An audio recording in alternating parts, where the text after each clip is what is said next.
जिसे एकादशी रहनी हो और एकादशी का फल प्राप्त करना हो, उसको ये नियम पालन करना चाहिए। अथते नियमान वच्मि व्रते ह्रस्मिन् दिनत्रये।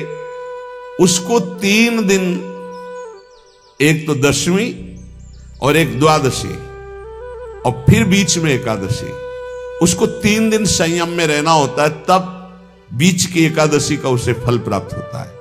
जिसे एकादशी व्रत रहना हो उसका नियम है कि दशमी के दिन कांसे के पात्र का त्याग करें। वैष्णव सिद्धांत है कि कभी जिसमें मांस बना उस रसोई का भोजन न ग्रहण करे।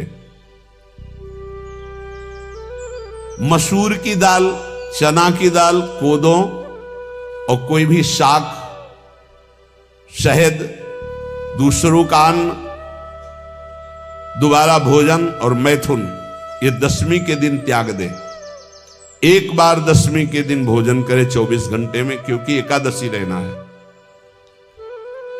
कांसे का पात्र, जिस रसोई में मांस बना उसके भोजन का त्याग, मसूर की दाल, चना, कोदो, शाक, मधु अर्थात शहद और दूसरे के द्वारा दिया हुआ भोजन और दोबारा भोजन और मैथुन क्रिया, इनका दशमी के दिन कभी भी प्रयोग ना करें। इन 10 वस्तुओं से वैष्णव दूर रहे दशमी के दिन। फिर एकादशी के व्रत में, ये पीछे तो हम वर्णन कर ही चुके हैं, कहीं नहीं आया यहाँ कुटू का कचौड़ी पकौड़ी और सिंघाड़ा का हलवा और सावा, ये दुनिया के खीर और सब। एकादशी के दिन किसी भी तरह की गेम आदि क्रीड़ा ना खेले। जैसे अब आज व्रत है तो बैठे हैं अपना मोबाइल में गेम खेल रहे हैं, ऐसा कोई भी क्रीड़ा नहीं। द्वैत क्रीड़ा, किसी भी तरह का गेम, ये सब खेल नहीं। द्वैत क्रीड़ाम च निद्राम च तांबूलम दंत धावनम परापवादम पैशून्यम स्तेयम हिंसाम तथा रतिम कोपम हनत वाक्यम च एकादश्याम विवर्जयेत। एकादशी के दिन उपासक को चाहिए कि वो किसी भी तरह की क्रीड़ा, मनोरंजन बिल्कुल नहीं। चनिद्राम, नींद नहीं लेनी उसको, न दिन में न रात में। एकादशी व्रत, और प्रायः पुराने महापुरुषों ने ऐसा किया है। रामदास जी डाकोर के रात में जाते थे, रणछोड़ भगवान के यहां कीर्तन करते थे जाकर। तभी तो भगवान उनके कीर्तन पर, उनकी भक्ति पर रीझ कर गाड़ी में बैठकर उनके साथ आए थे। पूरी रात जगकर कीर्तन करना, और दिन में तो सोना ही निषेध है। द्वैत क्रीड़ाम च निद्राम च तांबूलम, पान खाना निषेध है एकादशी को, बिल्कुल नहीं, जो व्रत रह रहे हैं। और दंत धावनम, वृक्ष से तोड़कर जो दतून की जाती है, एकादशी के दिन नहीं। परापवादम, दूसरे की निंदा करना, चर्चा करना नहीं, अर्थात अधिकतर मौन व्रत धारण करे एकादशी के दिन। पैशून्यम, चुगली करना। स्तेयम, कोई चोरी करना। हिंसाम, वाणी से, शरीर से, मन से किसी को दुख पहुंचाना। रतिम, अर्थात भोग करना, मैथुन करना। कोपम, किसी के ऊपर गुस्सा करना। अनत वाक्यम, झूठ बोलना। एकादश्याम विवर्जयेत, एकादशी के दिन ये नहीं करना चाहिए। एकादशी को एक बार कुछ फलाहार शुद्ध, अगर आपके पास कोई व्यवस्था नहीं तो थोड़ा दूध है, जल है, ऐसे आप लेकर, या थोड़ा सा फल ले लिया, थोड़ा सा फल लेकर के प्राण पोषण, एक दिन में मर नहीं जाओगे। कितने तो निर्जला एकादशी रहते हैं, हर एकादशी निर्जला। पूज्य श्री मथुरा दास जी निर्जला ही रहते थे हर एकादशी। चलो भैया, आपकी सामर्थ्य नहीं तो जल 2-4 बार ले लो, एक बार थोड़ा सा दूध और फल ले लो, चल जाएगा काम, प्राणों का पोषण हो जाएगा। ये आचरण न करे और एक बार कुछ आहार ले ले, वो भी शुद्ध भगवद अर्पित प्रसाद।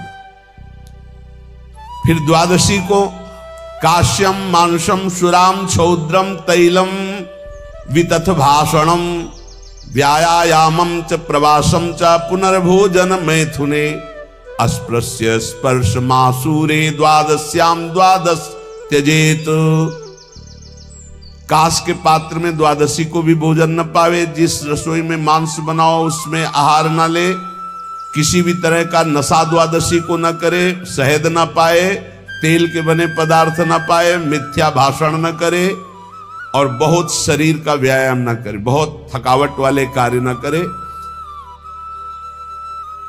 दोबारा भोजन न करे, एक बार द्वादशी को भी भोजन पवित्र, मैथुन न करे, जिसका स्पर्श नहीं किया जाता ऐसे पदार्थों का स्पर्श न करे, और मसूर की दाल न खाए। द्वादशी को जो इन नियमों का पालन करता है, दशमी द्वादशी ऐसे और एकादशी ऐसे, तब उसे एकादशी व्रत का फल प्राप्त होता है। जो इस पद्धति से एकादशी, ये जो मनमानी है सब नहीं, हर पदार्थ मिल जाएगा आपको फलाहार में, हर पदार्थ हमको बताया गया कि आपको जो चाहो सब पदार्थ फलाहार का। अरे भाई, हरितोष व्रत है तो हरि प्रसन्नता के लिए एक दिन भूखे रहने बहुत आनंद आता है। पहले भगवत कृपा से ऐसी गंगा जल पी करके कुछ दिन, फिर कभी कभी निर्जला एकादशी का भी आनंद। बड़े संन्यास मार्ग में थे तो बड़े संयम से सब शास्त्रीय पद्धतियों का निर्वाह होता था। उपासक को चाहिए कि इन नियमों से व्रत का अनुष्ठान करे, मनमानी आचरण न करे। सबसे प्रार्थना जो एकादशी रहते हो, हरितोष व्रत इसे कहते हैं, भगवान की प्रसन्नता के लिए रहा जाता है, रहना चाहिए। जो अपने आचार्य परंपरा में हैं जैसे, जिनका सिद्धांत है, पर रहने का सिद्धांत ये श्री सनत कुमार जी वर्णन, श्री सनक जी महाराज, ये सनत कुमार जी वर्णन की। सनक जी महाराज कह रहे हैं, यदि भगवान का आश्रय नहीं, सत्संग नहीं है, तो इन 4 में से एक हो तो नाश कर देता, फिर चारों हो तो सर्वनाश हो जाता है। यौवनम धन संपत्ति प्रभुत्व विवेकता एकैपमप्यनर्थाय किमु यत्र चतुष्टयम। यदि सत्संग नहीं है, यदि भगवद आश्रय नहीं है, और खूब धन हो, जवान अवस्था हो, और बढ़िया पद मिला हो, प्रभुत्व चलता हो, और अज्ञान हो, फिर क्या कह रहा है? बोले ये चारों जहां मौजूद होते हैं वहां सर्वनाश का खेल शुरू हो जाता है। अगर इनमें से एक हो तो सर्वनाश करने में पर्याप्त है, और अगर चारों हो तो फिर क्या कहना है? यौवनम, जवान हो, धन संपत्ति, खूब रुपया पैसा हो, प्रभुत्व, कोई पद हो, कोई अधिकार हो बड़ा, फिर अविवेकता और अज्ञानी हो, तो बोले एक नाश कर देगा, फिर चारों तो नाश ही कर देंगे। अगर सत्संगी है तो ये चारों महान कार्य कर देंगे। क्या यौवनम, जवान है, खूब दूसरों की सेवा, मेहनत पूर्वक धन संपत्ति कमाकर माता पिता की सेवा, परिवार की सेवा।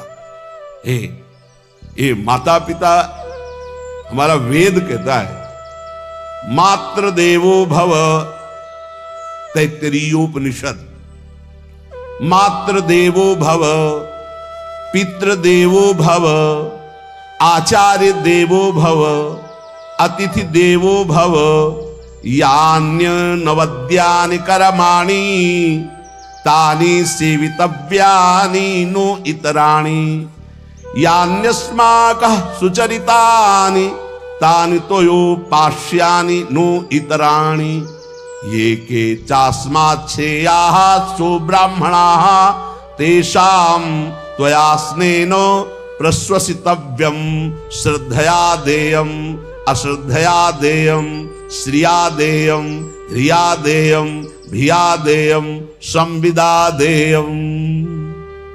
वेद कहता है मातृदेवो भव, माता साक्षात हमारी भगवान है।